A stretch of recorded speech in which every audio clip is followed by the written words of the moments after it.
Welcome to another episode of the Backbone Zone. My name's Tyson Jones Penny, and today on the show we have Alex Liiv. For those that don't know who Alex is, and I'm sure that a lot of BMXers do, he is a prolific street rider from originally the Blue Mountains, and he now lives in Melbourne.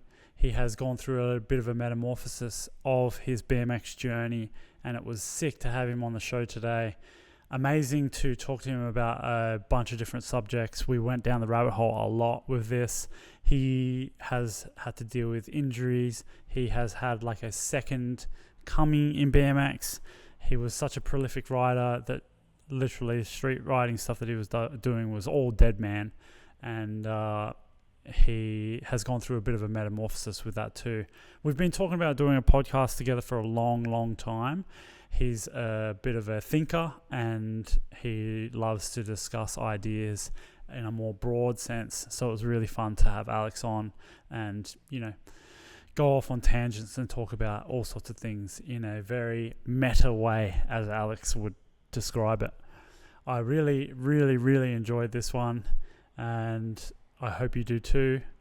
Now let's get into the episode of the Backbone Zone with Alex Liiv.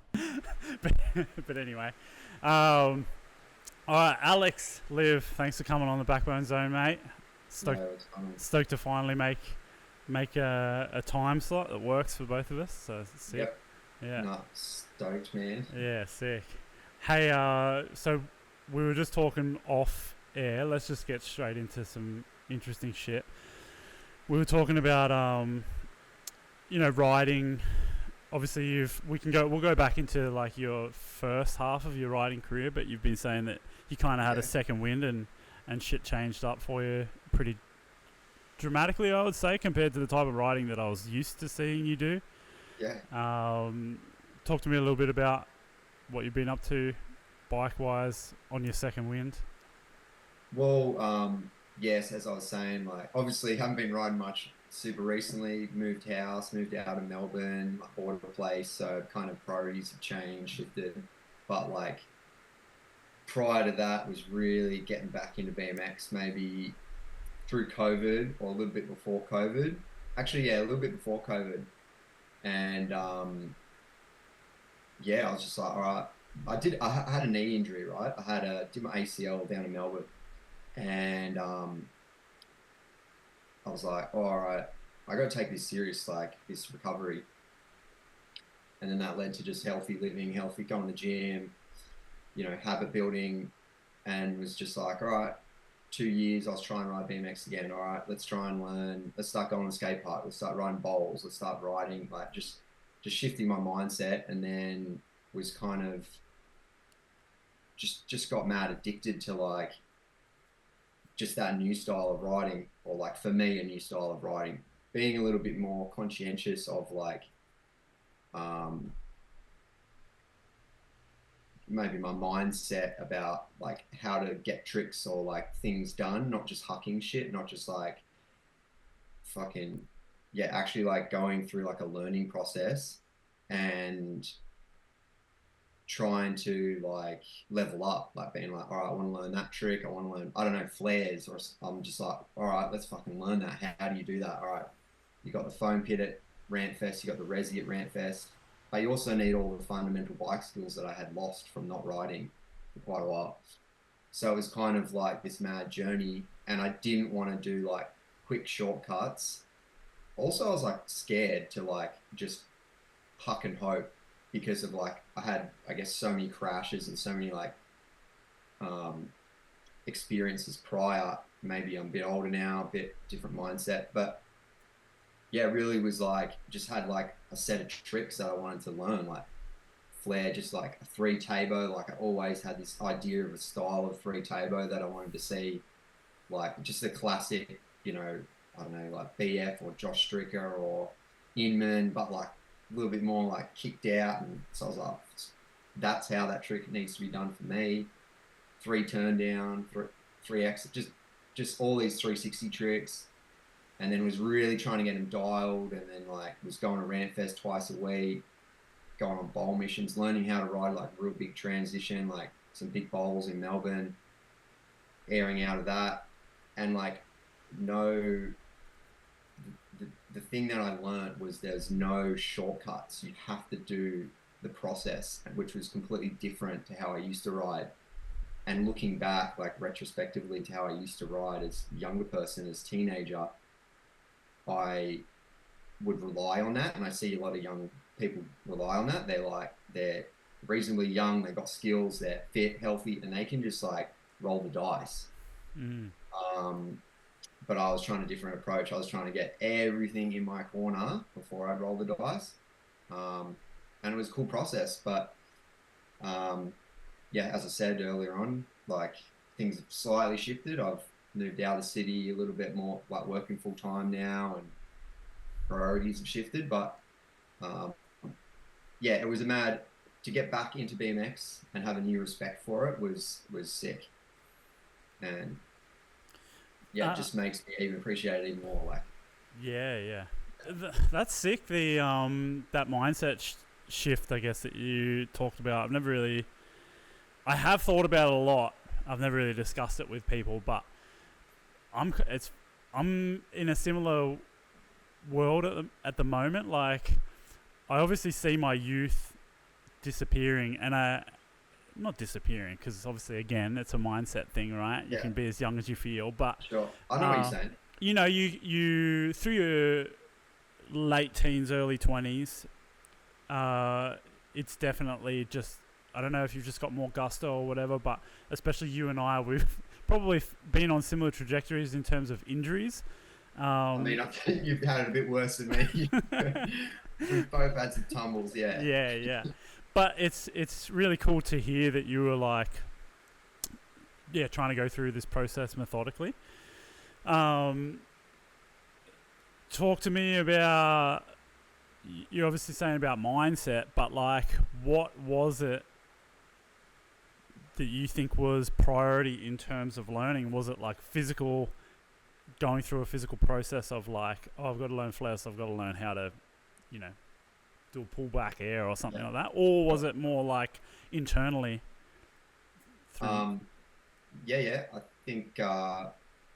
I think both those things, and even some other peripheral things like um, there's like the physicality. Like I remember going on Rant Fest, one of the early sessions, and Jace Watts is down there.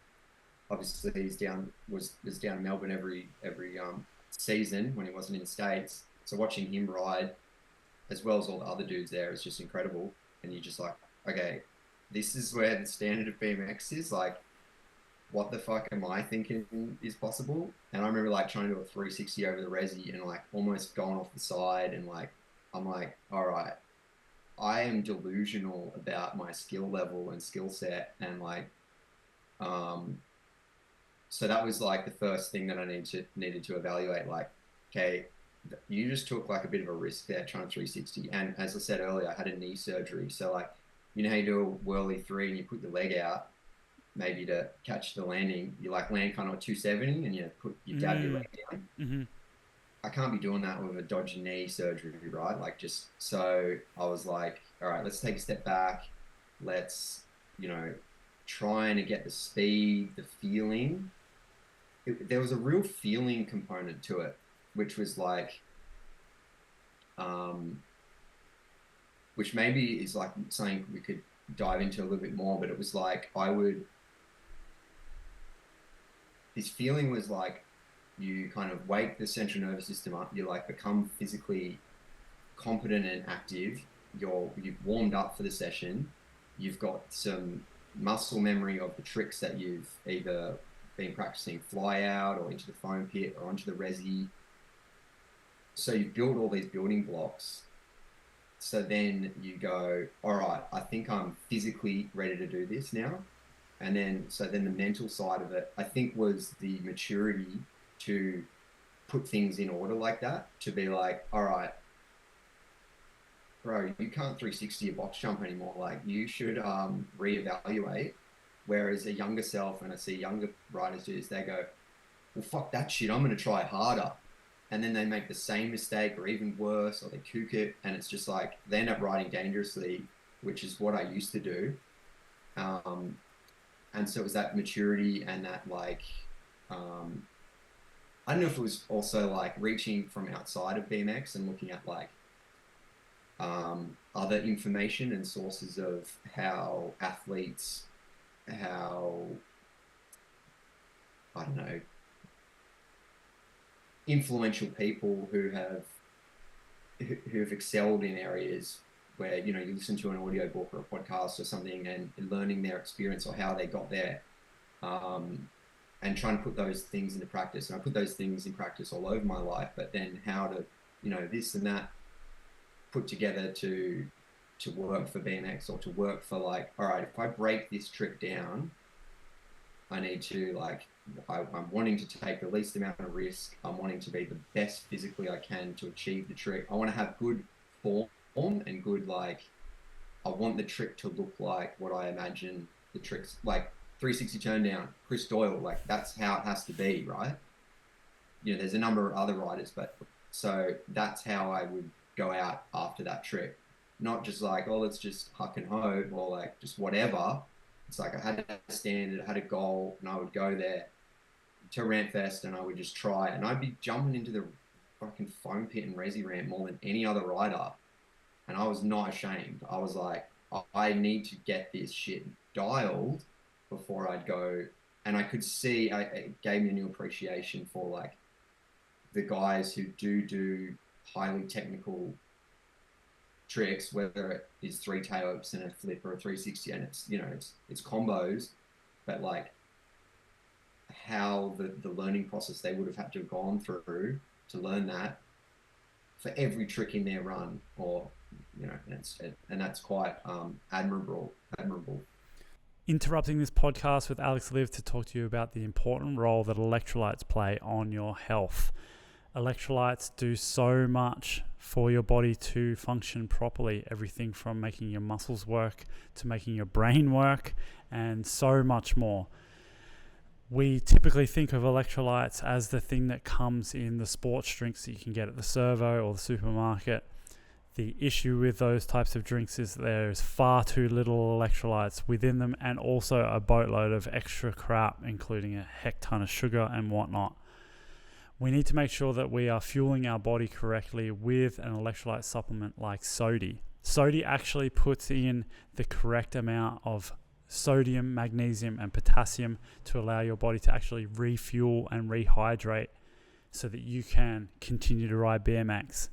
We sweat up to 2 liters every hour of strenuous activity. 2 liters of sweat coming out of you. Strenuous activity sounds a lot like BMX riding to me. Make sure you put it back into your body so that you don't suffer things like cramps. It also helps with day-to-day things like mood and brain fog. Even things like sleep is affected when you have too little electrolytes. As a personal story, I just recently started taking electrolytes before bed because I was having rough sleeps, and it's fixed it up. I've been doing that for about a week now. I can honestly say to you that if you want to get an electrolyte supplement that has no extra crap in it, has less than half a gram of sugar in it, and provides you with 1,000 grams of sodium, 70 grams of magnesium, and 210 grams of potassium, get the supplement Sodi. You can save 15% off your orders by using the code BACKBONE at checkout. So head to sodii.com.au/Tyson and use the code BACKBONE for 15% off. Let's get back to the podcast with Alex Liiv. So yeah, back to like the feeling thing was like, I needed to like, it was almost like an arousal. It was like I was ready to ride. I was ready to push it. I like my finger came off the brake lever. I would be able to pump better. I would just, things were clicking into place, and it would normally happen like 3 or 4 sessions deep. So that week I'd have 3 or 4 sessions, and then I'd get to Ramfest or get somewhere and I just can air higher. I can just, every time I'd go for a table or a turn down or something would just happen. Everything's working like clockwork. And then I kind of took notice of that. I'm like, okay, so why, again, this is maturity. Like, when I was a young rider, this was probably occurring, but I never like took notice of it. I was like, oh, I just can do those tricks some days and some days I can't. There's actually like a little process to warm the body up, muscle memory, have all these things in your favor to be able to execute.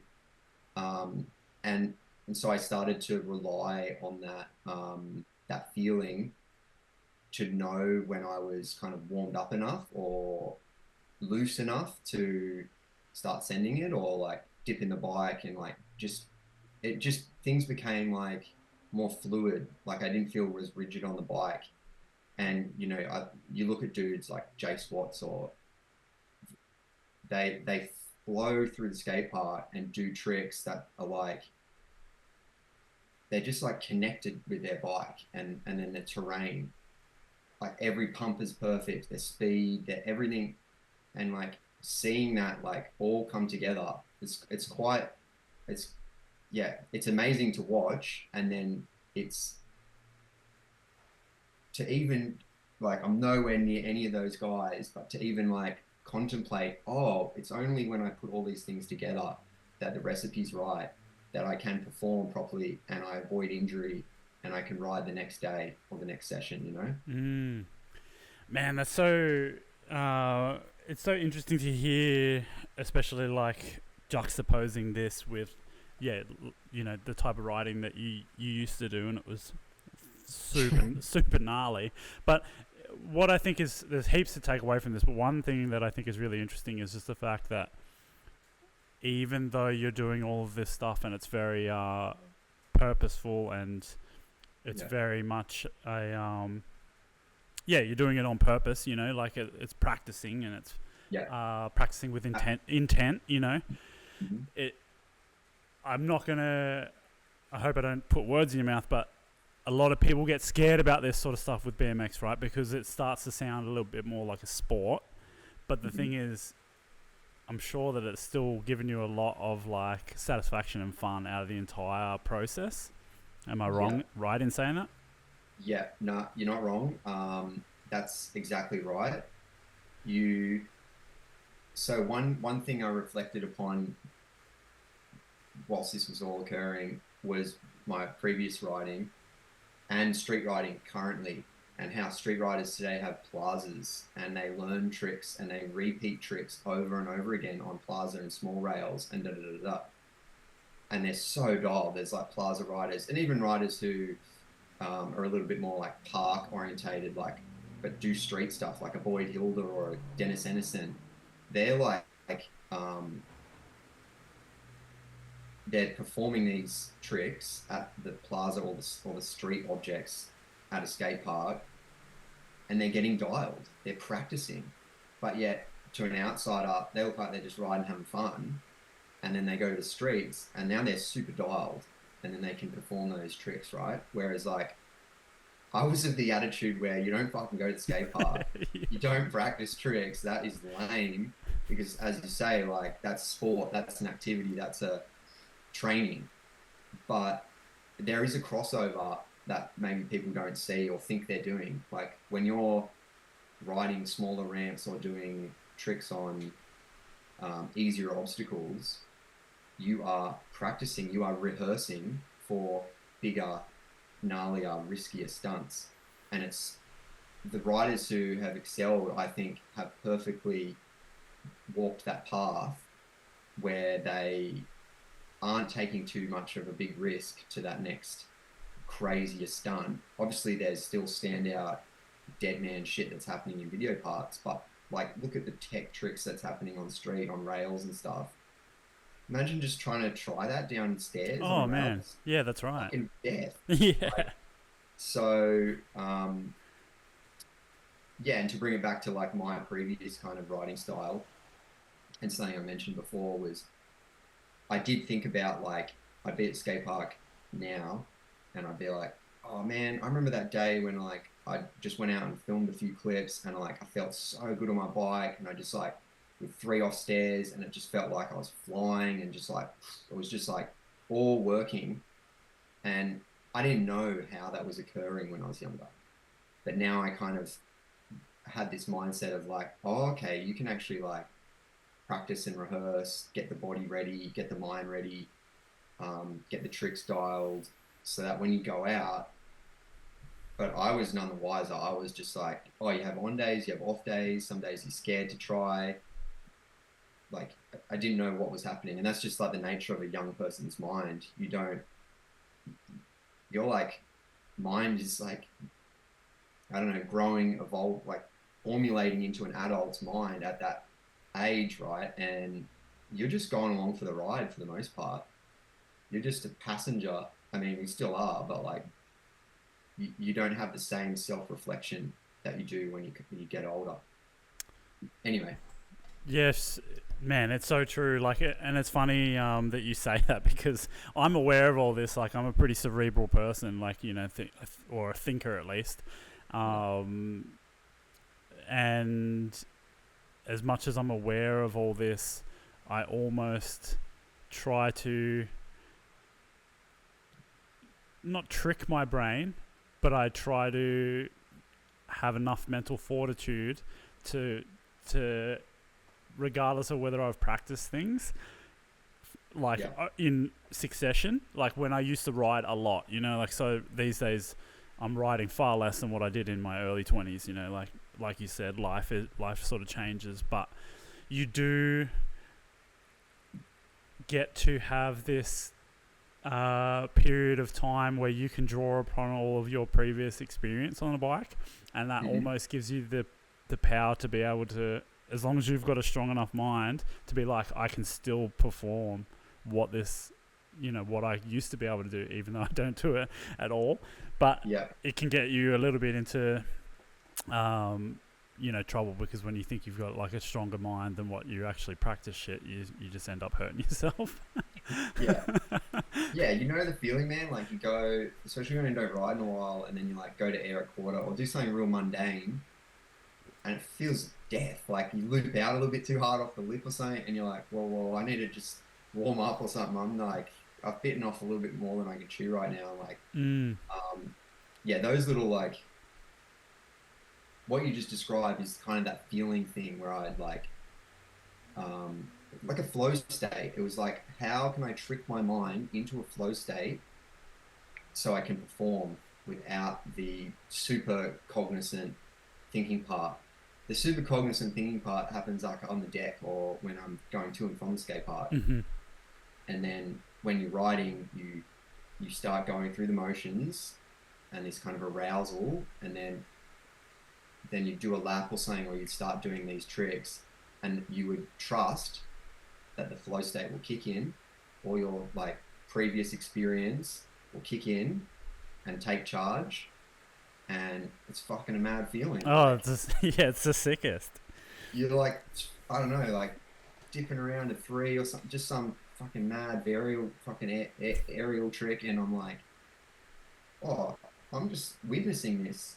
This is happening to me, like, and it's just so rewarding. It's like all this, like these little steps that I've done to prepare myself, and then I get to experience it. It's quite fulfilling. Yeah, that's awesome, man.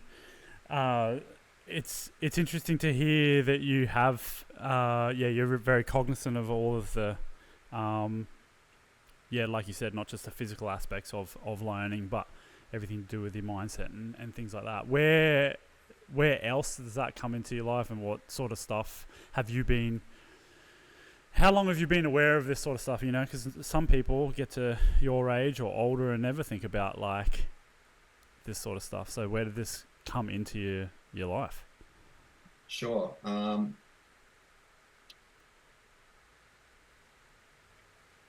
Probably in drips and drabs from like being an older teenager um, into my early 20s. Probably actually it started probably around when I guess fell out of love with BMX the first time. So I was like early 20s. I started getting injured more. I started to drink more.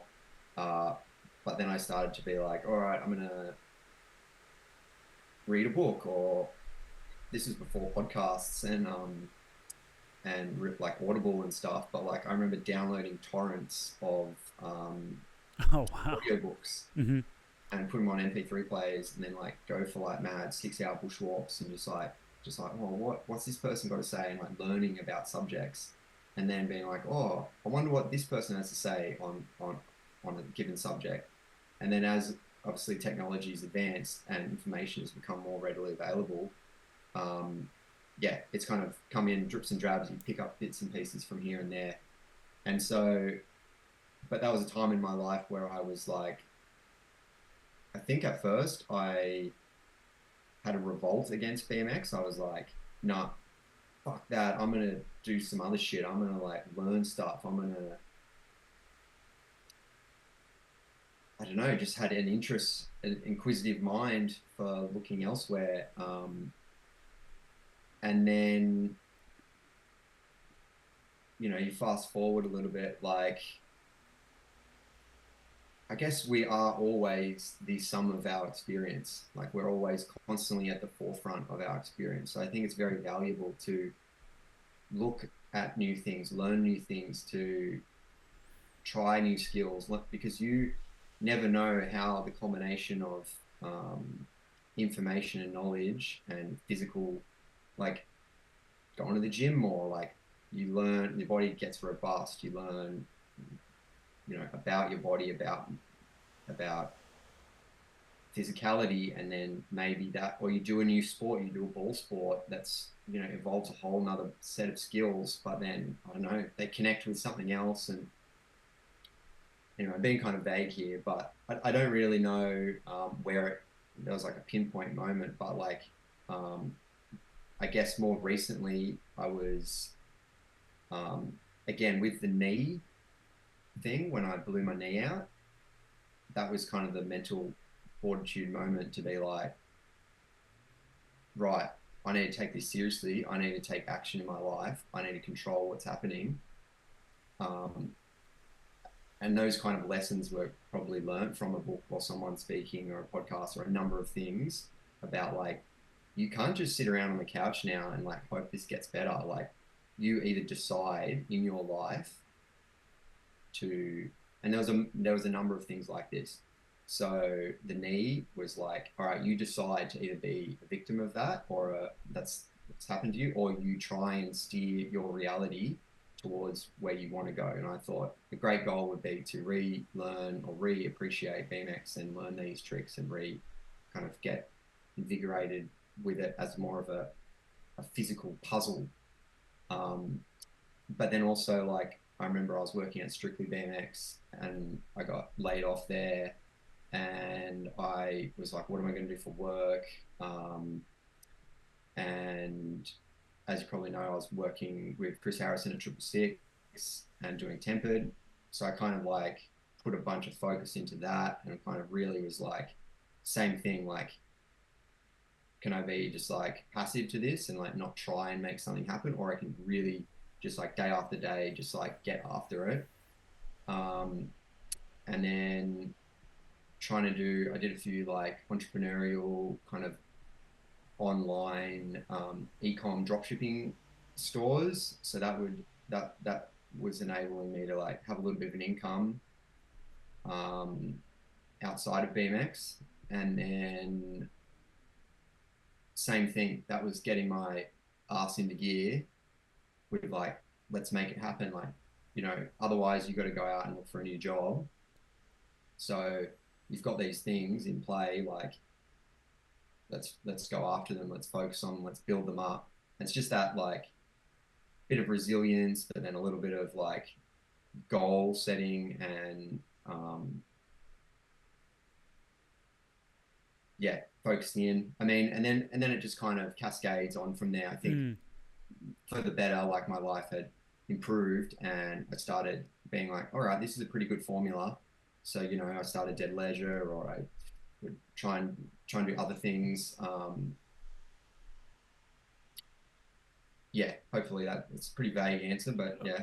Oh, not really. Like that was pretty. That's inspiring, man. Like it's interesting. Exactly what you said. Like you can either kind of be like a victim to to an event, or you know you can take a hold of it. There's always that that saying of like the two brothers that have the shit dad, and they're like, oh, I'm like this because of my dad, and then the other one's like successful, and he's like, yeah, I'm like this because of my dad. Like, but True. you know what I Yeah. mean? Like, so one ends up in so the dad's in jail, and the one ends up in jail, and the other one's successful, and they both Yeah. have the same event. It's just whether you claim victim, claim victim to the Sure. event or not. So Okay. Yeah. it's a pretty cool Very way true. to think. But Yeah. yeah, that's awesome, man. I definitely resonate with that sort of stuff. Like, I actually had the exact same thing when I did my first first skull fracture and brain bleed. That was when I before podcasts, like I actually listened to an audio. It was the first audio book I ever listened to, but I read a bunch of books on neuroplasticity and just brain stuff. There's actually this. It's still really good. I listened to it twice, but it's called Super Brain. If ever you want to listen to it, it's Deepak Chopra and Oh yeah. Rudolf Tanzig, I think, is the two dudes that wrote it. But it's basically the idea that, and maybe this gets me a little bit into not necessarily trouble, but as I said before, with the whole BMX thing and trying to be mentally tougher than perhaps what your practice skill is. Yeah. That book basically is it says that you are not your brain. Your mind controls your brain. So you can make your brain think however you want it to think. And I guess it's, you hear athletes talk about visualization and things like that. So it's a similar sort of concept. It's like exactly what you said with the event, and you can either decide to walk this path or this path. So that's what I was just like flat out into that, like when I was either like, fuck, this is, you can crash and then have it ruin your bike riding, or you can make it be better. So it was it was a pretty sick thing, but I like to hear that you took those ideas and maybe, like what you said about you've done some non-BMX stuff, and this is obviously a BMX podcast, but fuck it, we'll talk about some other stuff.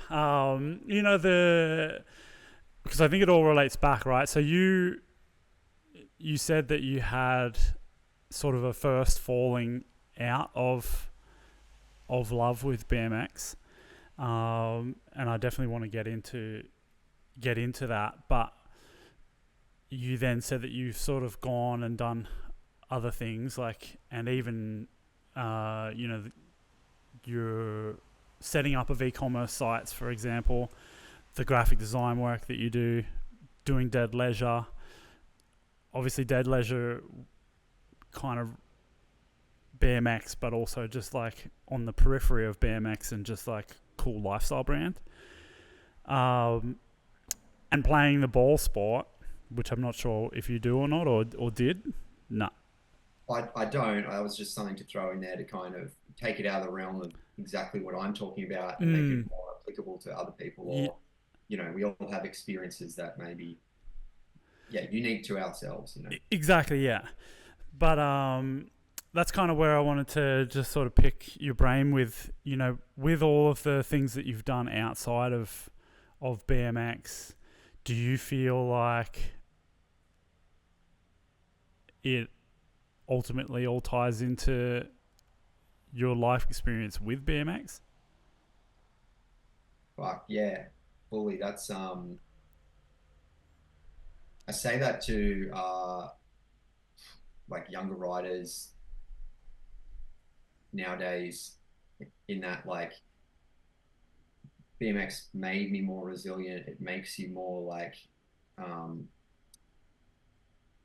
connected with a process, which is to like the learning process. Like you need to try, you need to fall, you need to fail, you need to try again. You learn how to learn, and like that's really important. And like just thinking back to like my academic life at school, high school, like I was a terrible student. I now know that I didn't learn, well, I didn't know how to learn the way that they wanted me to learn. And so like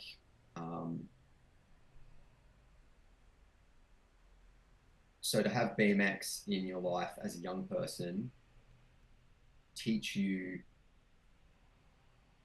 unknowingly. I didn't know, obviously, when you're learning BMX and like going down the scale like every day, that it was going to like be such an important um, role model, because it's essentially like a framework that you can then, once you've done it and like you've been immersed in it for long enough, like,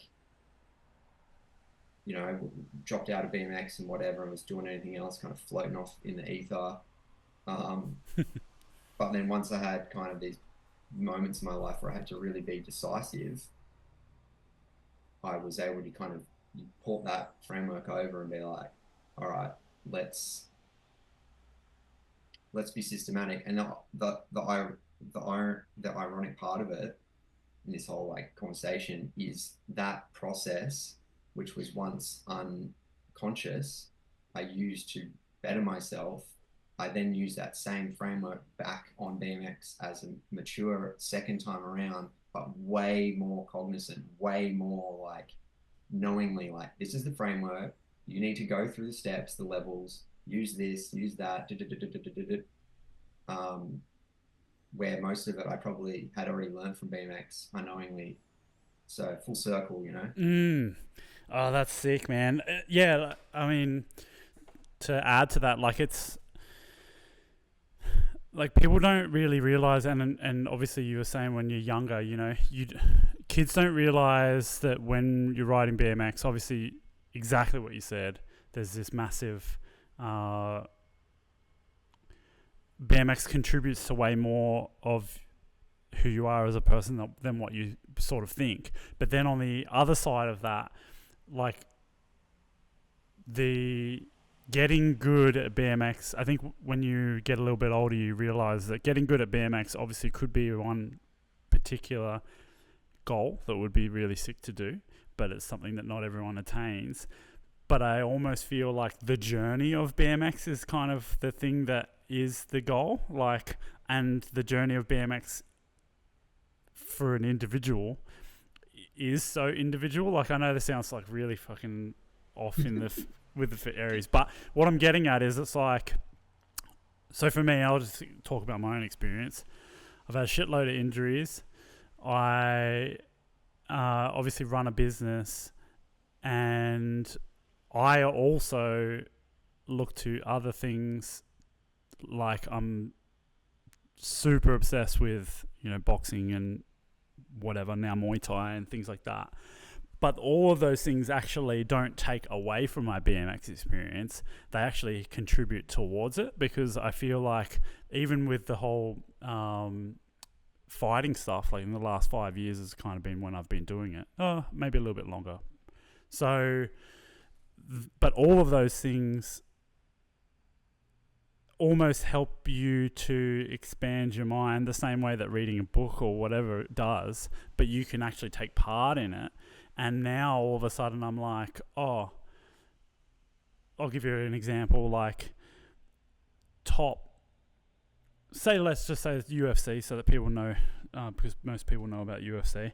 Like, on the weekend, a dude named Alex Pereira fought. He's 37, so he's a year younger than me, but he is world champion. People are saying, you know, like, upper echelon fighter. And it wasn't until I started listening and following sports like boxing and stuff like that, that you realize, like, oh, these guys aren't 18, 19, 20, 21, 22. We're talking like mid-30s elite athletes.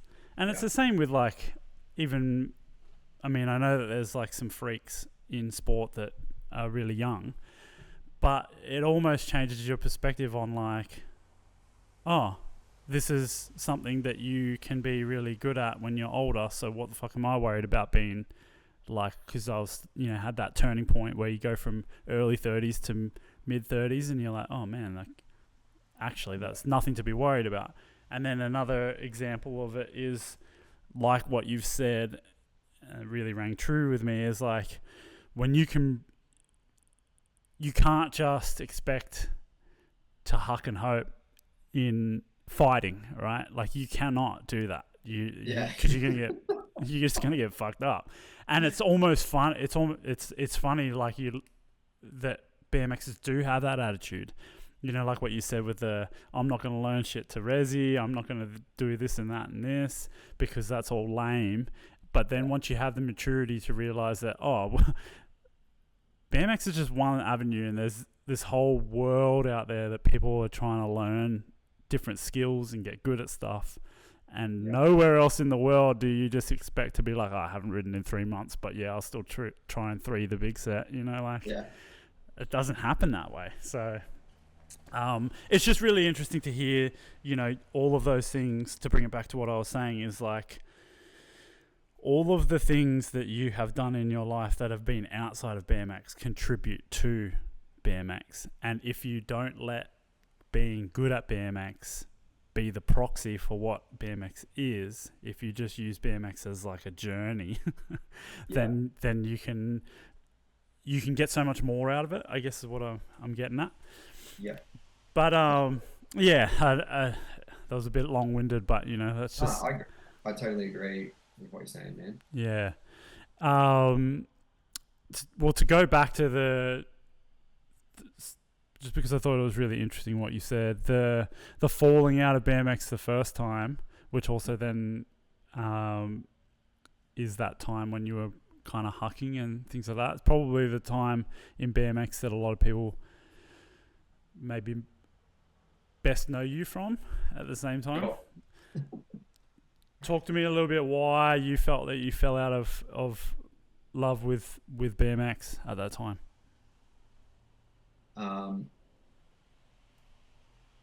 So yeah, there was definitely like a injury element. So in 2011, I had 3 injuries in 1 year. I probably rode like 3 to 6 months, and was trying to film for a Bonedeth edit, but that was basically the straw that broke the camel's back. The 3 injuries and not having time on the bike, and but it was kind of, there was this under the surface rumbling happening, which was I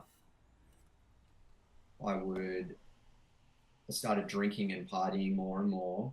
So as I'm moving into my early 20s, I'm not as robust, even though that's still quite young, as a 17, 18-year-old version of myself that didn't get hangovers, that was probably more physically elite from the amount I was riding, because I was practicing and training. You know, I was going to the skate park all the time. And as I started filming clips and thinking going to skate park was lame, my training time was going down, whilst I was also trying to film and put pressure on myself to get these clips. I'd show up and be like not ready to ride. I don't mean like I'm showing up wasted, like fucking, I'm just not, like when you go and film a clip, it's a physical performance, it's a physical feat. You should be ready, like physically and mentally, but like if you like not riding, if you're only riding on the weekend, and like I'd go street riding and I'd just be like, all right, you know, jib around, but then we'd be like, all right, I want to go to this one stair set or this one gap. And like, that's all I would focus on the day. And then we'd get there and I would either try or not try.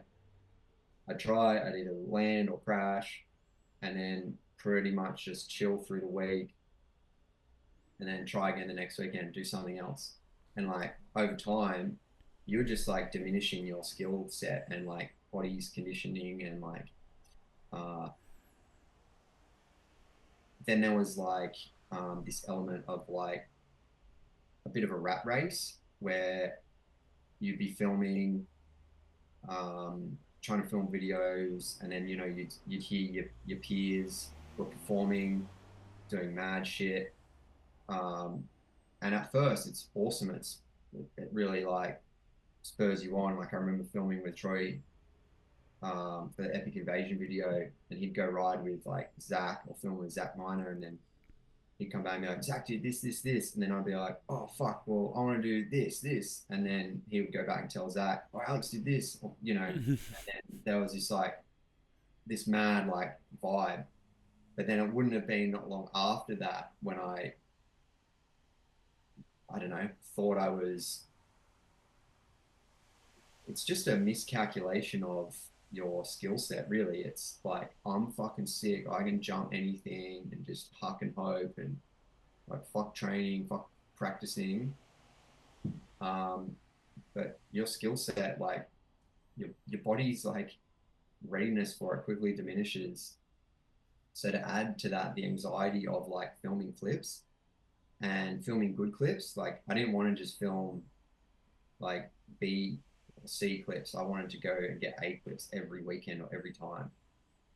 That's like stressful and like um, when you're not landing shit and crashing shit and showing up to like big scary shit time and time and time again, you get pretty burnt out. And I remember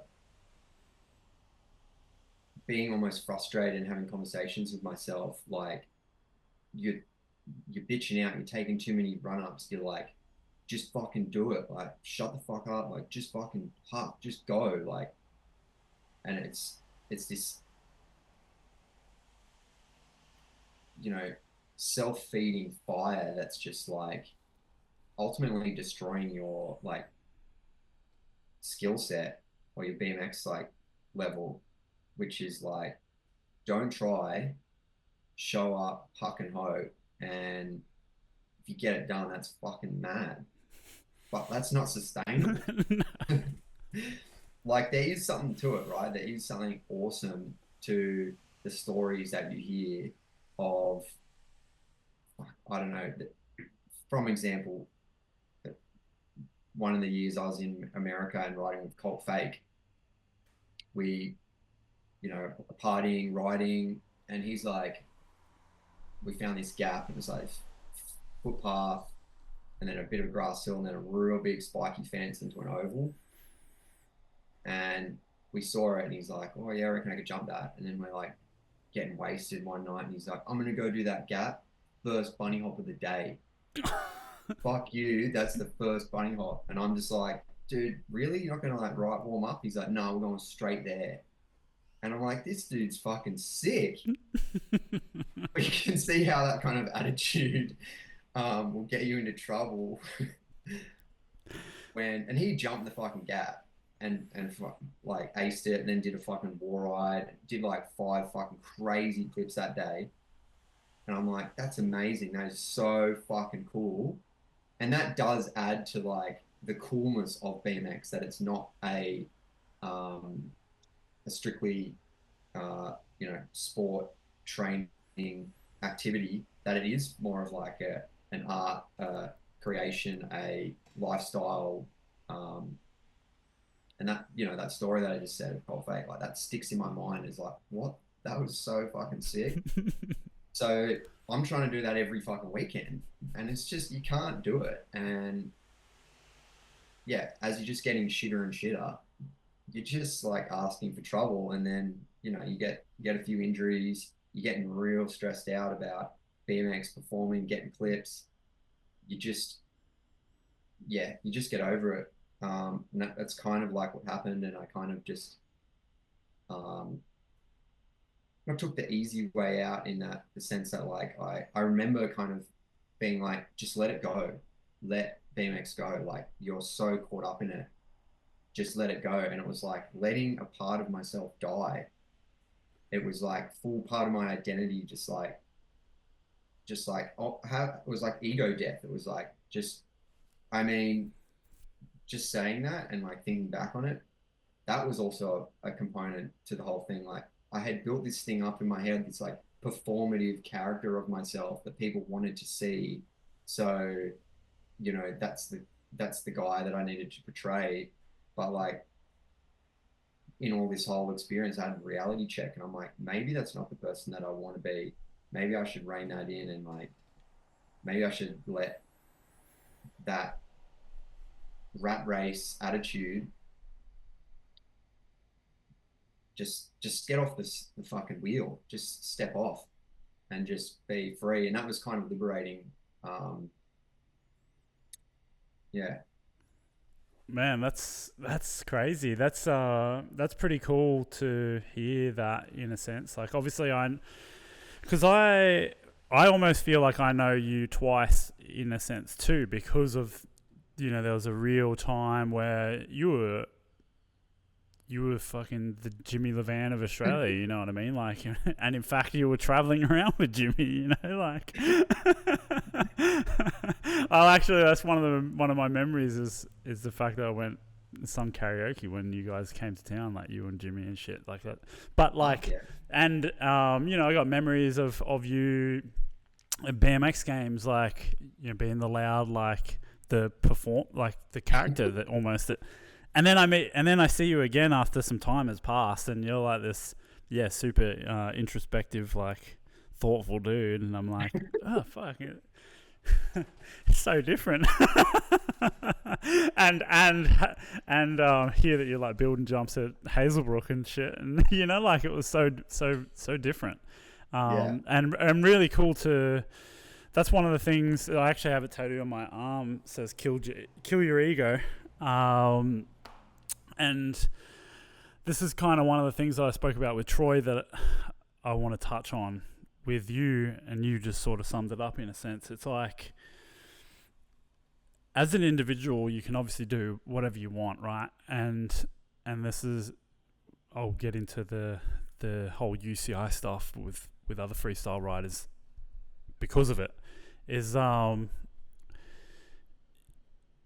your act of riding and how good you were at riding street and all the dead man shit that you did, like that was all such an epic thing. But from what I hear from you, it's like started to become where you had to perform as that character, not just I'm psyched, being psyched to do some stuff. It actually sounded a bit more like it was I've got to live up to Alex Liiv. Yeah. Is that right? Yeah, absolutely. And like to bring it back to what you had said earlier about the MMA and just in general, like guys, looking outside of your immediate activity for information and for, I guess information to be a better performer a better athlete or a better, to achieve at a higher standard your activity. Because like, as you say, like any of those combat sports, if you're just like hucking and hoping and focusing on that one thing, like you're going to get killed. You got another guy, you got an opponent coming back at you who's trained, that's going to mess you up. And in a sense, BMX is a bit like that. It's dangerous. It doesn't try and fuck you up, but if you become hyper focused and a performing character of yourself or of what you think you should be, and not a whole person, or not fully informed, in the sense that like there's information out there that you could be utilizing to better your BMX. I was becoming narrower and narrower and narrower and narrower. And I think about this retrospectively. At the time, I probably didn't perceive that, but I did feel a underlying sense of anxiety about, performing, or just, I don't know. I mean, I think about it, you're out and about on a bike ride or driving. When you're alone, you think about your past and your life and stuff. And I think about that time about like, what the fuck was I doing? Like, and I just, I'm a young person. My mind is formulating in the world. I'm getting hits from doing wild dead man shit, from acting like kook. I'm just trying to find myself in that time. And, some of the stuff's pretty cringeworthy now, but this is just part of what we all do, as we transition from being a child to an adult mind. But yeah. I don't know if that's... Yeah, for sure, man. Like, and you're exactly right. Like, you can't really... Yeah, the type of person that you were... like no one compares himself to the person they were at 11 to 21 and goes, oh, I'm not the same person. Like that's, you know what I mean? Very true.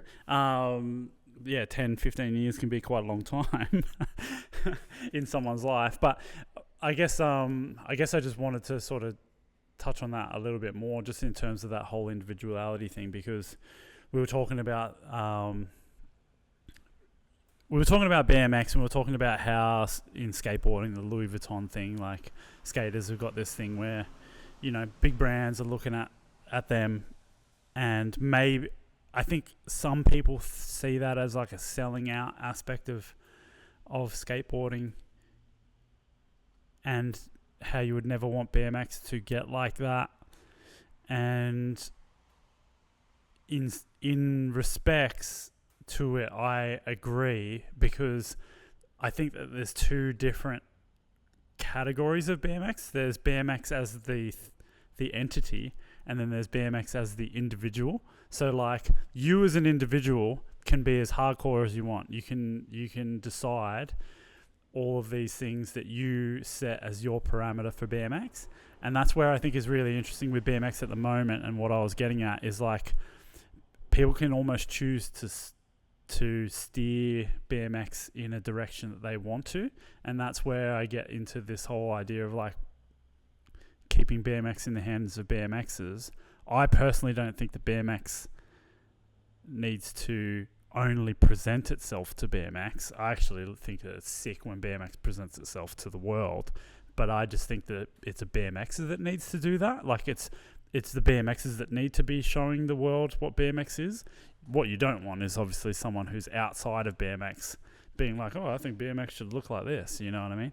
And that's to get sort of what we were talking about, is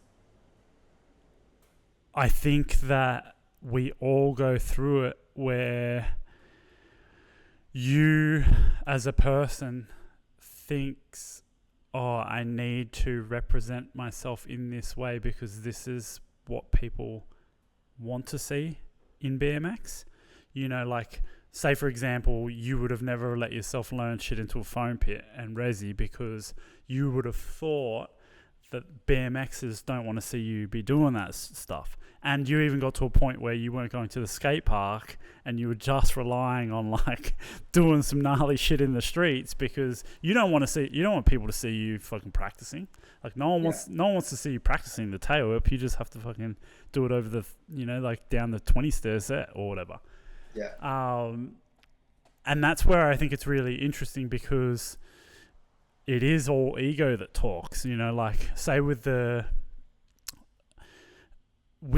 whole Louis Vuitton thing, or I'm using Louis as an example just because that's what I said in Troy's podcast, or we were speaking about it, but like people are scared about things taking from BMX because it's not BMX to them, right?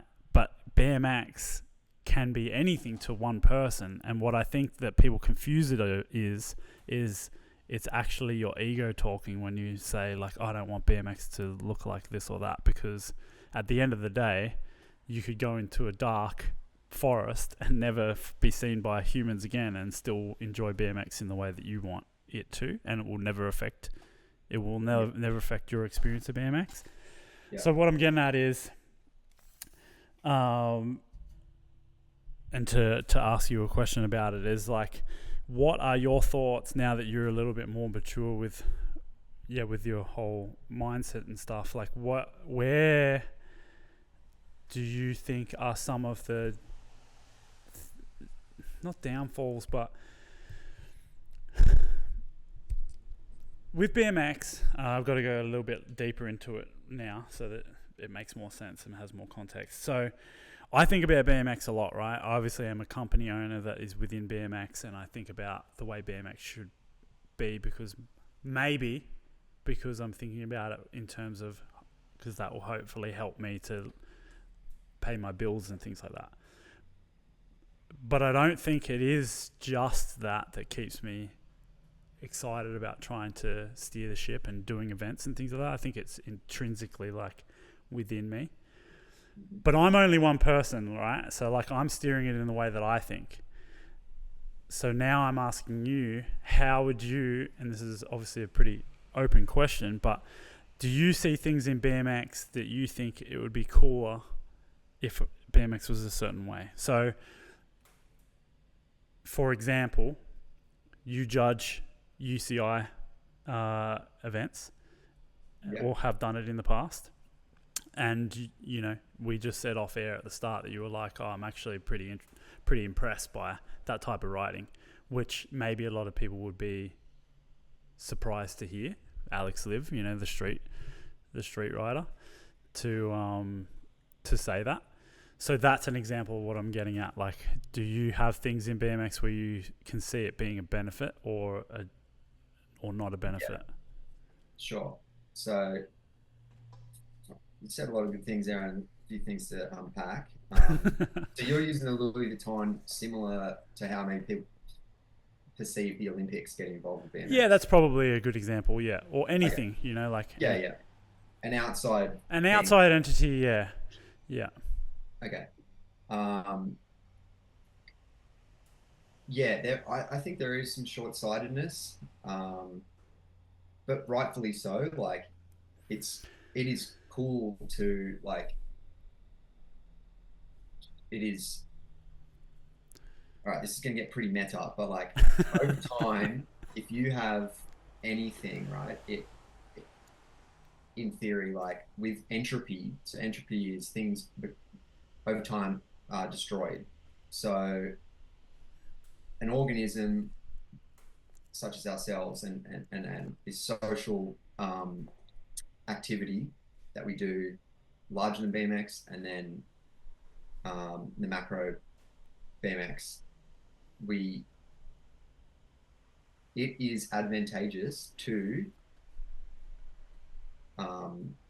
become conservative, to lock things in and to keep things the way that they are, because long term things will be destroyed.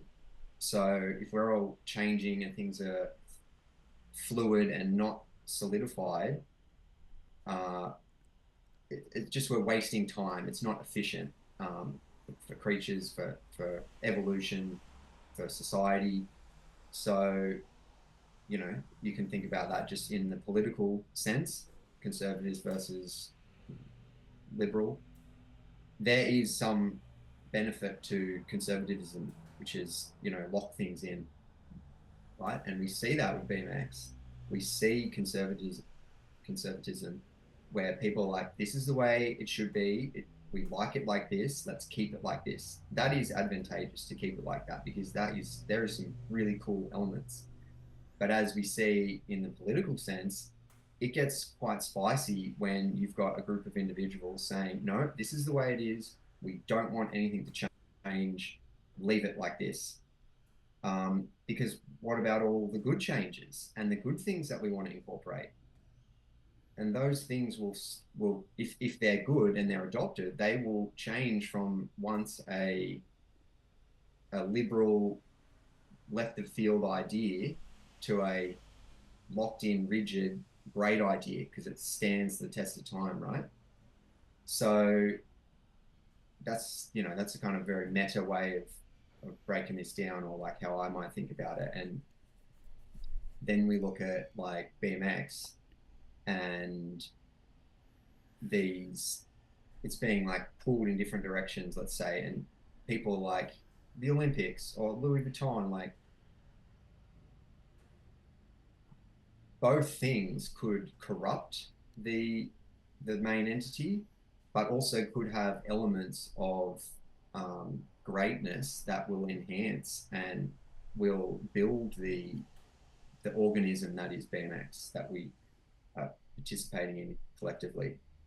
So I think it is good to be skeptical of these outside things, but I think the best way forward or the best negotiation is to have BMXers, you know, be involved in it. Like you look at the panel of judges in the Olympics, it's BMXers through and through. Like Van Homan, Brian Kaczynski, like to name a few, Dave Dillard, like there shouldn't be a worry that those people are going to corrupt uh, BMX because they're trusted heads.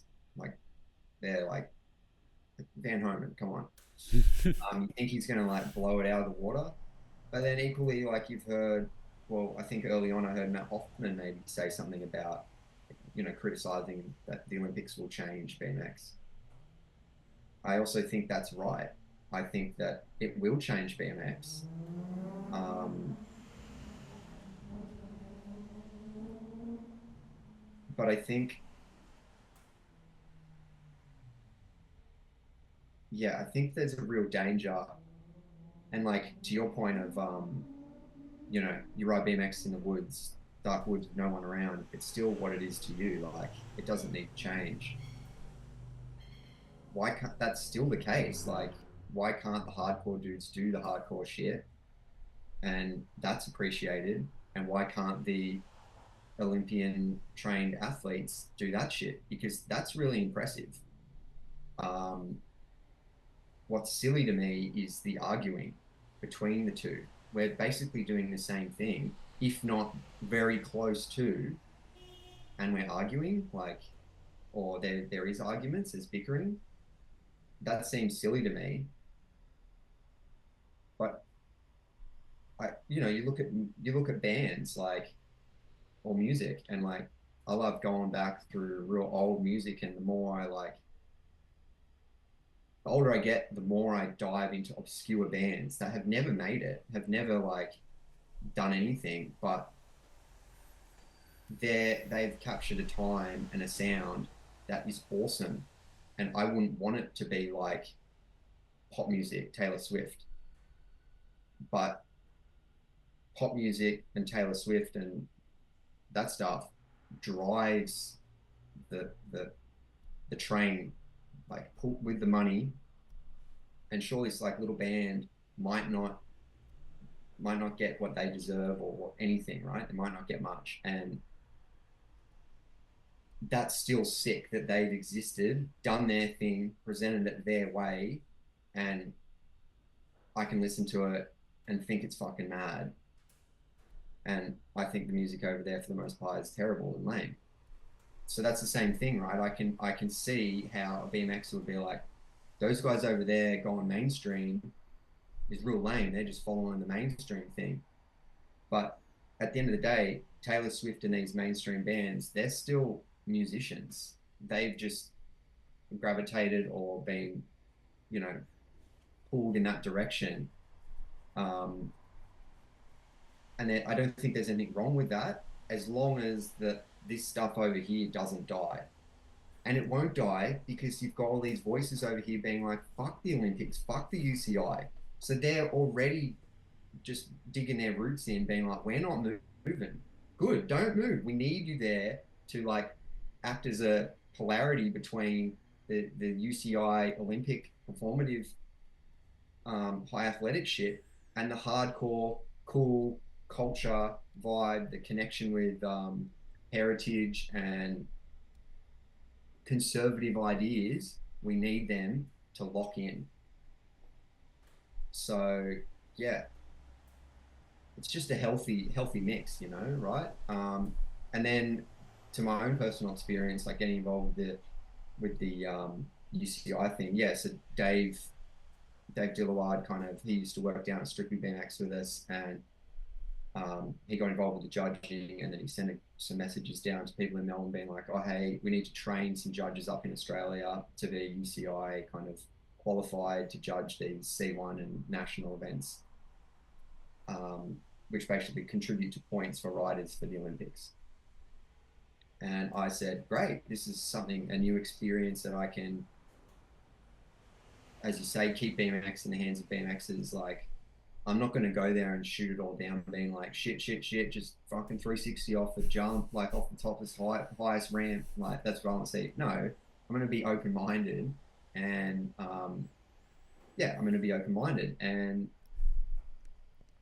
going through that experience and then going to watch these events and then going to watch these guys. At the same time, I did this UCI training and then started judging these events in Victoria. I was also heavily getting back into this like second wind of BMX that I was having. So I was really into this like, um, yeah, cerebral like learning process, physical, and I think I touched on it earlier. Like when I'm there riding and I'm riding with these pros and I'm seeing them do these tricks one after another and all that's gone into it, it's quite impressive as a physical feat. Like if you weren't a BMX rider, that again, this is why I find it kind of silly. Like if you weren't a BMX rider, take your BMX hat off for a second and watch that. You'd be like, whoa, that's crazy what they're doing. Like, Willie like front flips off his bike and the bike does a front flip over a fucking huge, like what is going on there? That is incredible, right?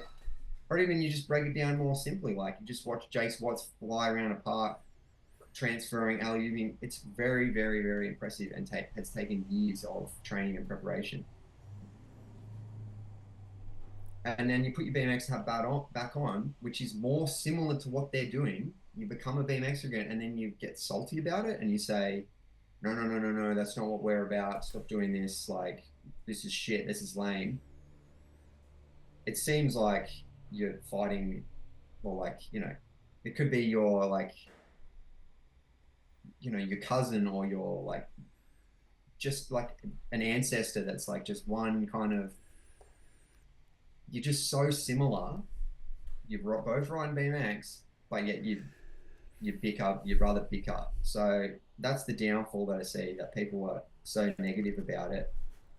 But I think rightfully so. So, and I agree with everything you just said. It's really interesting to have it broken down like that with the whole conservative and liberal example, like political example almost. But the thing that I think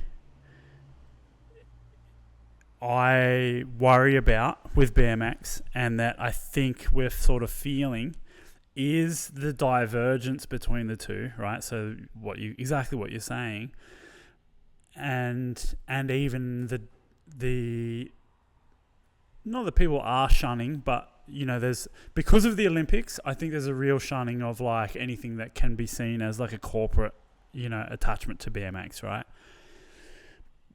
And what I think would be the end result of that is everyone's getting older. So all of the people I'm just going to speak about Australia because obviously I know the Australian BMX scene pretty well.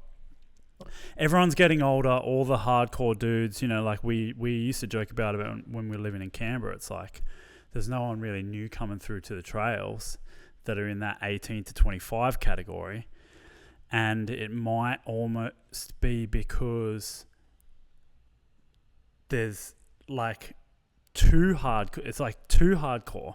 And it's like no one from, because I've used this example and maybe you've heard it, but I'll use it again. It's like the type of person that I was at 10 when I got into BMX, or 12 when I got into BMX, like I was literally drawing pictures of like Dave Mirra and like, I'm going to be in the X Games. Like I was drawing like things like that, Yeah. And then I went through, I'm not that rider. I have a real appreciation for it now with the years of maturity, but I spent a big portion of my life not being that rider. But it was essentially, I can imagine if in 2025, and my son's like this now, he's like 4 in May, he knows like all the wild shit that R Willie does. He doesn't know R Willie or whatever, but like he's like, I want to be able to do a 360 double backflip, double tail whip, like, and it's like, you don't know what he is going to be like in 30 years. He might be the most or the most street, he might be like, I only ride freaking dirty fucking streets, like, or whatever it is. But and that's where I'm a little bit feeling that. It's like everyone has gotten older, but there's been no acceptance of like, oh, maybe this person can do both. And then on the other side, the Olympians, or that Olympic pathway type rider, is less willing to insert themselves in the hardcore realm as well. It's like, or for whatever reason, it might be that they're a little bit too scared about it because they're worried about how they're going to be perceived. And then the hardcore dude's like, no, I don't want this dude to show up and fucking 720 that jump or whatever it might be, So I think it's just looking down the road, and that's where I guess that entropy thing that you're talking about. It's like when things are too rigid, there's no room for growth. There's no you can only die, and then the same goes. It's like if you're too here, there, and everywhere, it's like you can't grow and you can't actually. What's BMX then? What is it? That's right. Yeah. And which, like, I get maybe the criticism of Willie. It's so left of field. How can anyone really, from the rest of the BMX for the most part, like, that's not what I do. No, that's right. That's a different activity. Yeah. And I think that's where it kind of comes down to, it sounds maybe a little bit weird, but it's almost like not the character as in the caricature, but if someone's integrity is there and you, which is hard for people to do, but if you meet someone like Willie or one of the dudes, so say Logan, he's our biggest Olympic star, all those two guys as examples are really great people. They might not be exactly the type of people that you'd be like, I want to be friends with that guy, but they clearly love BMX. You know what I mean? Like, they very clearly, like, you speak to him for 2 seconds. It's just that Logan is also very much like, I'm going to fucking be as good as I can be for as long as I can be. And he's really dedicated to the craft of being a fucking incredible rider. Yeah. But, like, he's not thinking, I'm going to make as much money as I can for as long as I, maybe in his mind, he's like, I want to support my family, but that's not like his driving thing, you know what I mean? He's as much a BMXer as the trail dudes. And then, and I don't ever want to sound like I'm going off on the hardcores, because exactly what you said, those guys are the thing, it's the tapestry of the culture of BMX, like all the hardcore dudes is what makes this shit not a sport, it makes it an art form. And I just think about it a lot, man. I don't often get to talk to people about it. It's interesting that you bring up the music conversation, because, I was talking about that with my wife. It's like, if you started a band and then you were like, I'm only playing my music to other musicians, and in fact, I'm not even going to, like, I'm not going to film anything, because you fucking wants to put it out there. It's very egotistical of me to show you what I can do on a level. And then if I do it, only musicians can listen to it. And you must be a musician that's been playing music for 10 years or more. Yeah. So, like, that's kind of where the similarities, it's like fucking artists, dude. Like, artists are creating art, yes. But the second they have an art show, or they show someone else the art, that is showing it for other people to. That's the definition of selling out. Yeah. Fucking a band plays a show wherever they're playing it, they sell all the tickets. That's fucking selling out. You know what I mean? Or they sell one ticket. That's selling out. And for some reason, BMX can't make that connection. It's like. Yeah. It's a little bit, it's sort of along the similar topic, but it's like anyone that makes any money from any sort of thing in BMX, it's like, oh, you've sold out. And it's like, dude, like, oh, you're a carpenter who, did you build your house for a BMXer? But you know what I mean? Like, oh, you also ride and you use carpentry to make money to live? Like, you know what I mean? Like, yeah, you a sellout carpenter. Yeah, you're only building houses for other carpenters.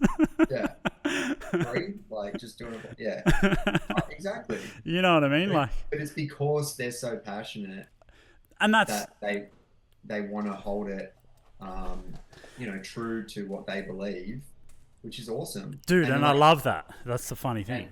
And right to the music, or to the music dudes, the artists, even the BMXers and skateboarders. Like, I love the stories about weird, eccentric, creative people who do shit like that. Like, um, don't present, have never shown up their face in something, have done this masterpiece. You're like, what, you watch a documentary on someone, and you're like, what the fuck is this person on about? But they're just like a genius. Yeah. But like, you can't have the whole sport or the whole activity doing that. Otherwise, it would just be reclusive and, um, yeah, it just wouldn't exist. Yeah. So, as much as I love all those weird, eccentric, like, actually, I love that shit. Like, I love watching like a doco on a weird, eccentric sports person or creative or, yeah, skater or bike rider. Like, some of those like epically lated, right? Those real like, yeah, you just like, really, that guy, like, it's just, I love it. Like, For it's sure. so sick. Yeah. Um, and I see it in BMX, even dudes who aren't getting documentaries made about them. Like, I reckon it's sick as fuck that, I'll use Jimmer and Termite, for example, right now. They're like top of the game. That's right, yeah. They're like hardcore, they're living it, they're fucking in their vans, they're killing it on bikes, they're just like raw as fuck. Like, they are embodying what they're preaching and like what they're talking about. And I love that shit. It's so inspiring. Equally, you got the guys, I think it is also hardcore that a guy like Logan would spend so much time practicing tricks and runs of such high caliber. Like, you see these tricks he does, like even his Olympic runs, they're so high caliber. That's so hardcore. And to bring it back to like what we're discussing prior to the podcast about things I've heard you do podcasts on and whatnot. I think you've done a podcast on that kind of idea that how hardcore is a rider like that who dedicates so much time and effort to perfecting their sport, which I do agree with also. It's both things, both riders can equally impress me in different ways. Maybe Logan or that style of riding, definitely physically and technically, I'm very impressed with. As I said, if I took my BMX hat off and saw that, if I was just had any knowledge about what it's like to ride a bike and physical, yeah, anything physical, I would be like, are you fucking serious? Like, what? Like, how is this possible? How is he twisting the bike around the head tube over and over again? And then, like, it's phenomenal. And then that, you have your BMX hat off for a second, you're just the general guy in the public. You might look at a video part from Jimmer and Termite being like, are these guys fucked up? Like, what the fuck is this guy's problem? They got a death wish. And back to the music thing, it's just two different styles. Like, it's different strokes, different boats. Yeah. It's so true. Yeah, man. I just love, like, I guess I love that hardcore side of BMX, and I would hate the reason why, and I've done podcasts on this before, is like, I talk about BMX getting bigger. Like, it's not actually I'd love to see BMX get bigger so the dudes like Jimmer and Termite, like, if they so choose to, could fucking live that life, but at least be able to afford like fucking more than white bread and, like tin fucking spaghetti. You know what I'm saying? Like, yeah. Or to have someone that could come in and X company says, oh, I want to pay your filming buddy to make a fucking documentary on you. Because then that helps to keep the culture alive through the medium of video and shit like that. Like Yeah. I want so much. I want it all. I guess I want to see everything. Like I want to see BMX just prosper in that sense, like in all senses of it. Like I think about how like if companies from outside of BMX didn't come into BMX, well then there would be no skate parks. Like because that is a fucking government. Yeah. But Yeah. someone recognizes that BMX is sick, and what is not sick is if the hardcore BMXers that love building shit and love like, there's a lot of DIY concrete stuff that's Termite's a perfect example. He builds shit all the time. Sure. But that dude, I'd hate for it to be that it's not him that's getting consulted on what to get built. It's just some Poindexter that's got no idea about anything, like. But anyway, I just think that it's an interesting discussion that will never be totally finished, but it's sick to hear your opinions on it. Yeah, I think like my kind of final thought on it is we should always be evaluating it, because that's how we like maybe make informative decisions about how do we want to have outside sporting government bodies like UCI get involved. Yeah, that's right. I don't know, but let's have a conversation about it. For sure. Hey, I just got to pause this for 1 second. I just got to do it at the door. Yeah, sorry about that, man. Well, before we go, I do want to talk a little bit about your days as a I guess one of Australia's most prolific street riders, I would say. It would be one of the things. All right. What was that time like, man? I think that you were living in an era of BMX where everyone was sort of on the come up. I spoke to, I can't remember who it was, one of the podcasts. I was like, right at that BMX Games time, like Australian BMX is really sort of finding its own feet, at least the way that I saw it. How was that for you? Like, you were riding for metal at the time, and then Bonedeth after that? Yeah, metal bikes, Bonedeth. So like, obviously, the metal bikes thing was like a dream brand to ride for, like Jimmy Levan and obviously Sean Burns. To have been inspired by those guys for so many years prior, to then just focus my energy on that style of riding, to then be put on the team and hooked up in Australia, and then going to America and meeting those guys, traveling around with those guys, was just like, I don't know, I feel like I didn't deserve it, or like didn't it just would spin me out. Like I'd be in America and I'll almost have like deer in the headlights situation. I'd be like, what the fuck? Like, I don't know how to. Yeah, I just felt a little bit out of place, like imposter syndrome. But yeah, it was sick, man. Like those,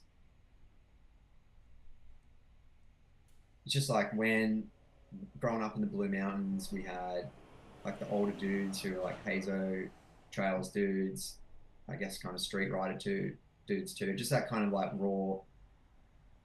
A lot of them had metal bikes, frames, but it was like those brands, like the T1s, the metal, the FBMs, that kind of I saw as like, oh, that's the premium brands, like they're the cool core thing. So I was like, I was indoctrinated into that like core scene, and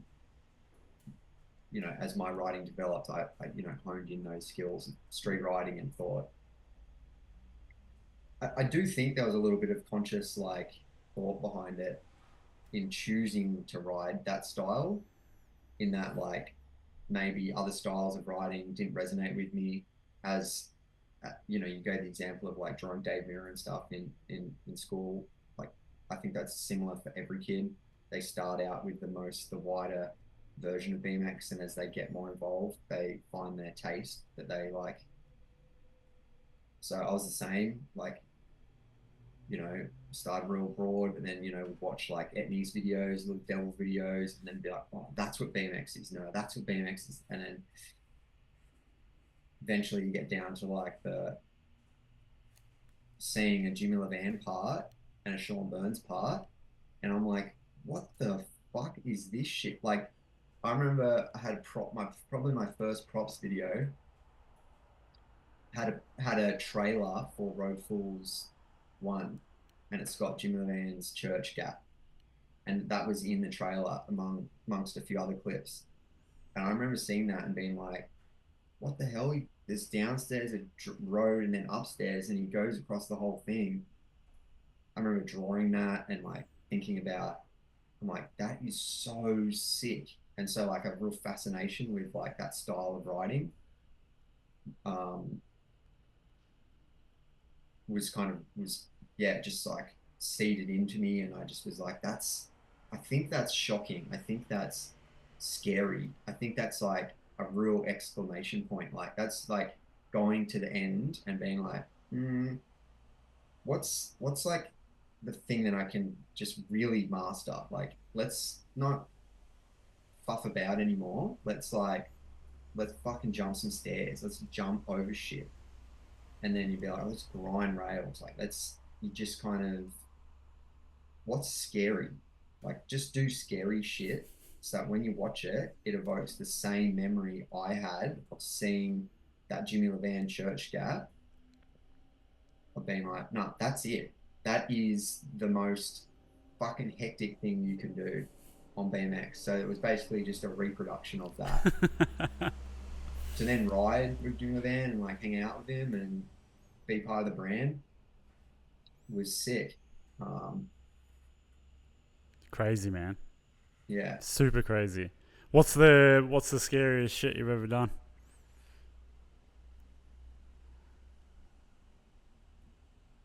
Like, was it? I don't know if you want to bring this, but obviously it's Sydney Uni. That fucking one was pretty gnarly, but I don't know if that was Yeah, scary or not because you were doing some wild shit at the time.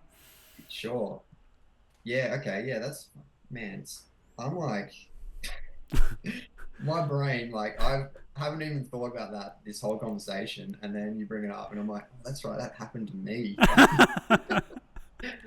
Um, so that's how compartmentalized I am with some of this shit. Mm. So Can I talk about that just really quickly? The go for it, Sydney. man. Yeah, I got So some time. just because the Sydney Uni thing was pretty big, like news, and was that even on like a TV show or something? Yeah, it was on that MTV Scarred show. That's crazy. What was that Yeah. experience like? That would have been probably pretty Yeah, fucking. that was pretty gnarly. And like the other thing too that was happening was YouTube early days. YouTube had only just come out maybe a year or two prior. It was like this weird platform. And someone I had shared the clip with some of my close friends, and they had shared it with some of the older riders who shared it with other riders, and it somehow got out into the world. And then I saw it on YouTube, and I'm like, how the fuck is this on YouTube? Or like, what is YouTube, and why is my clip on there? I think we were able to shut it the first one down, but then once it just caught fire, it got out there. So that's what I think accelerated it. So it's like early days of, I guess, video social media. Like, fuck, man, if John Young put that on his YouTube and like, because he filmed it, John Young filmed that, and I guess I'm grateful that he was there to capture it. What a horrific experience, but Oh man. yeah. So I was like, yeah, I just thought, well, what if you can jump like the most stairs? Like, what is the most you can do?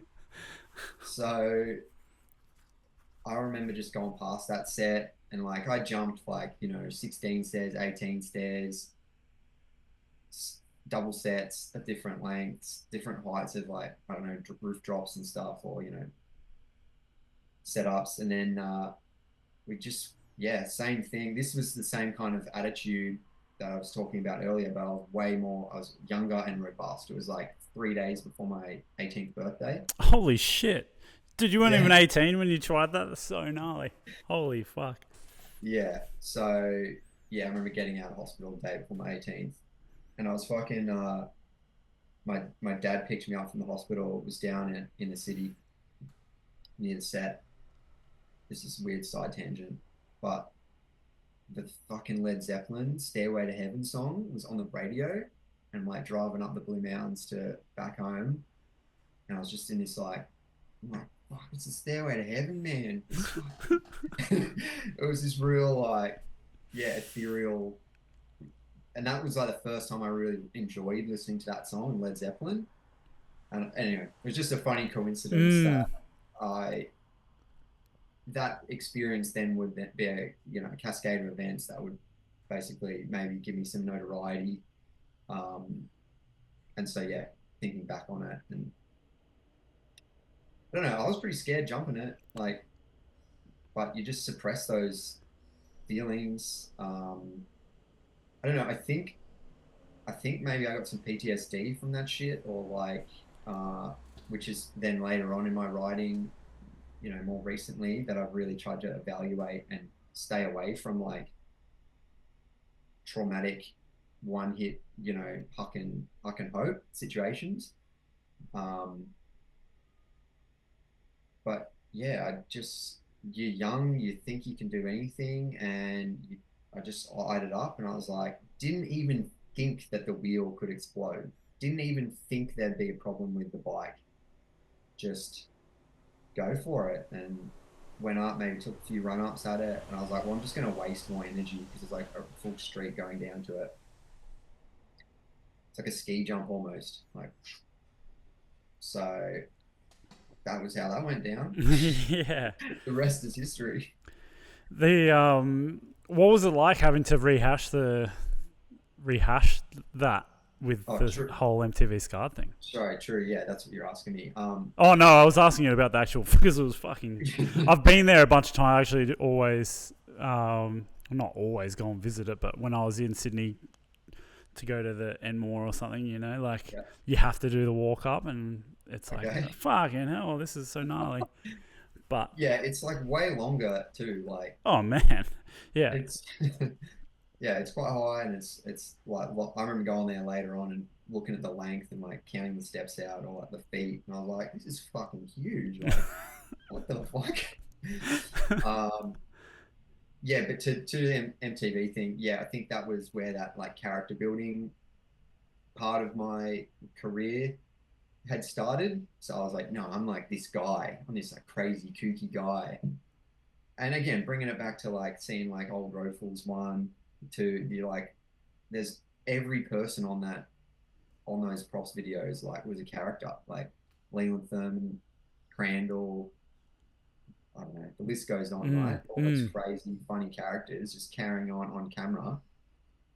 They probably think that's cringy as. So like, I've always thought like that was sick to have mad characters.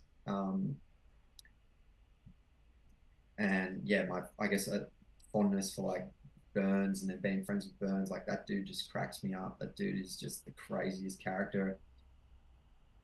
So anyway, MTV I get the call, and they're like, come on down, we'll do this interview. I'm just like, I'm gonna make this shit like funny and like fucking whack. Like I'm just gonna carry on, and like that's what they got. And then that show became super popular because it was fucking weird. Um, so yeah, it had the best of both worlds, like crazy crash, and then this fucking weird kid on camera.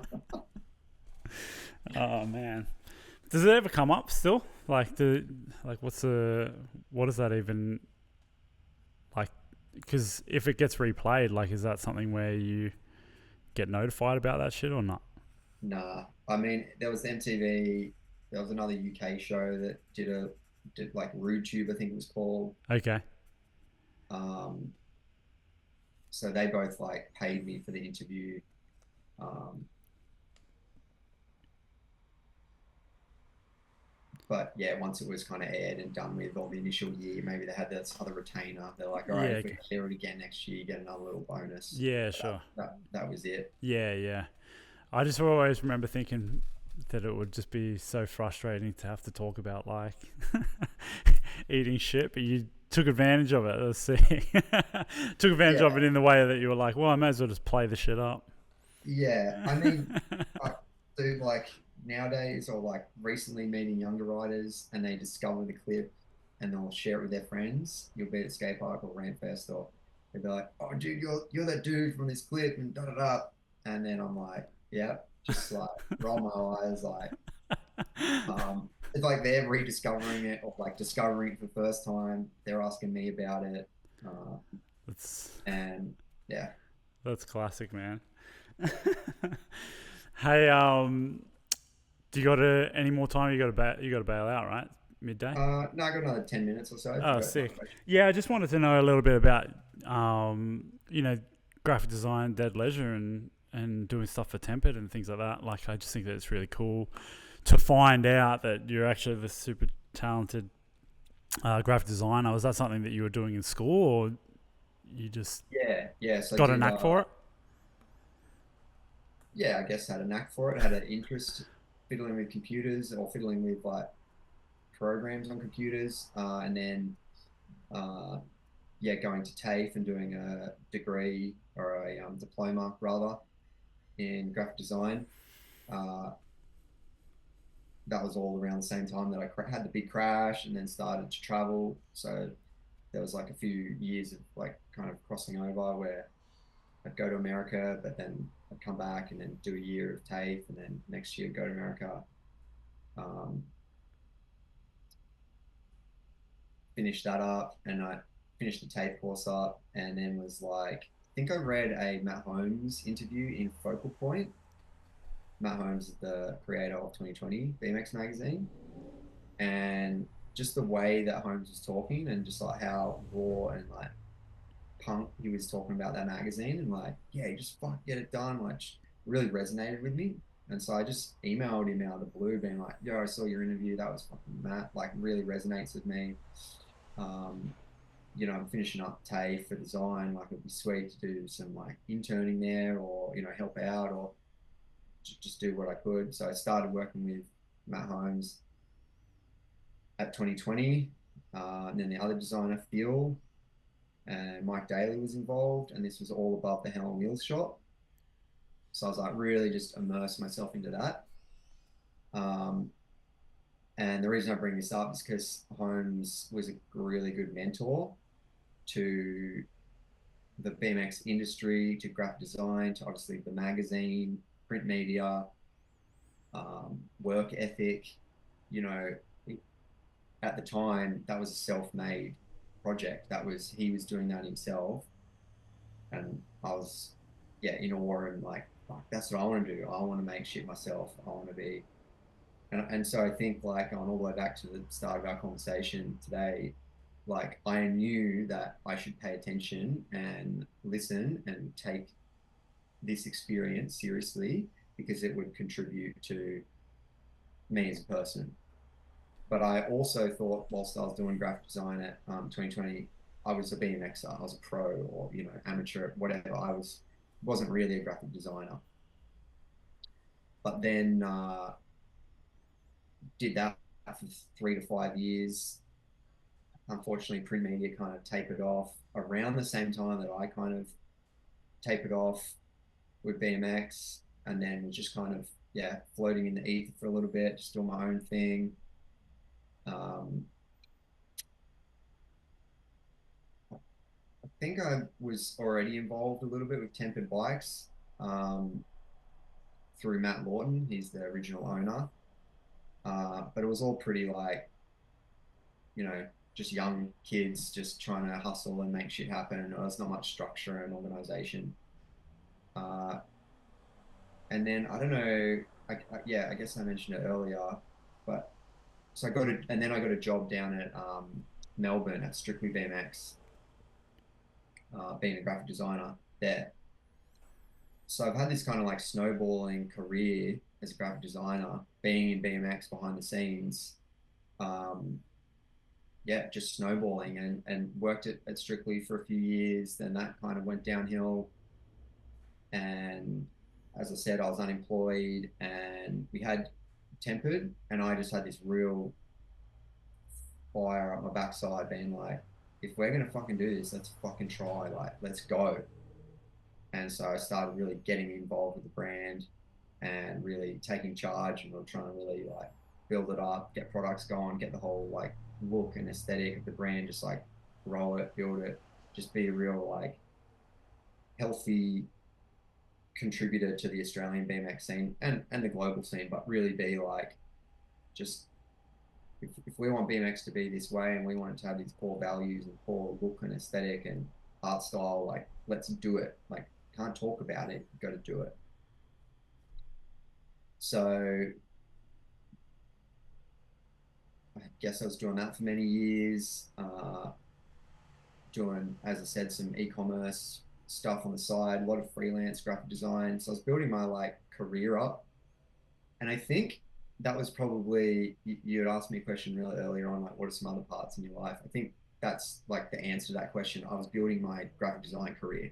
I focused on that, like, and was trying to build it up using those like BMX skills, those frameworks of learning, the information knowledge that I had acquired from all over the place to really take that seriously and focus. And like then I really got into entrepreneurial books and podcasts and reading and like making money online, and hence the drop shipping stuff. And then I was like, oh, I really want to start my own thing. I really want to start my own thing. So kept like thinking about it, or what could it be?